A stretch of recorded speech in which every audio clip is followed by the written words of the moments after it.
नमस्कार and I welcome to sticky knowledge.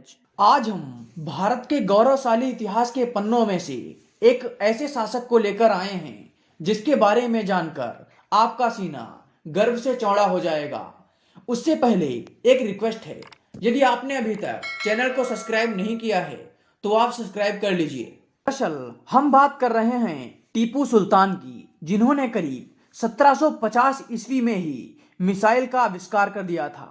यह वो समय था जब पूरी दुनिया मिसाइल का नाम तक नहीं जानती थी। बड़े दुर्भाग्य की बात है, टीपू के इस आविष्कार को देश ने भुला दिया।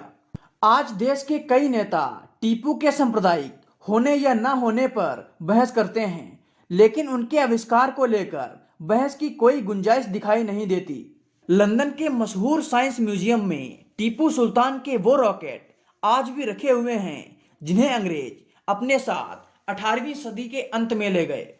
आपको बता दें कि टीपू की इन्हीं मिसाइलों की सहायता से आधुनिक मिसाइलों का निर्माण हुआ।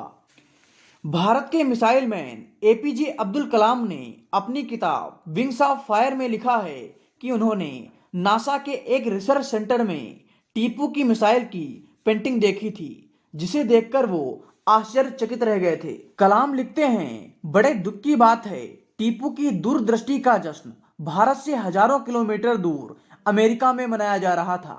वहीं हमारे देश के लोग ये बात या तो जानते नहीं या उसको तवज्जो नहीं देते। टीपू के ये रॉकेट इस मायने में क्रांतिकारी कहे जा सकते हैं कि उन्होंने भविष्य के रॉकेट बनाने की नींव रखी।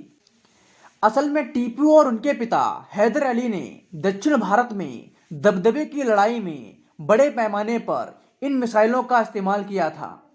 टीपू की इन्हीं मिसाइलों का इस्तेमाल अंग्रेजों ने नेपोलियन के खिलाफ युद्ध में किया। 1930 के दशक में आधुनिक मिसाइलों का प्रयोग बड़े पैमाने पर चालू हो गया, लेकिन भारत की धरती पर रॉकेट तभी वापस आया जब 1960 के दशक में विक्रम साराभाई ने भारत का अंतरिक्ष कार्यक्रम शुरू किया। तो आज का हमारा टॉपिक यहीं पर समाप्त होता है। फिर मिलेंगे आपसे किसी अन्य टॉपिक पे, तब तक के लिए गॉड ब्लेस यू ऑल।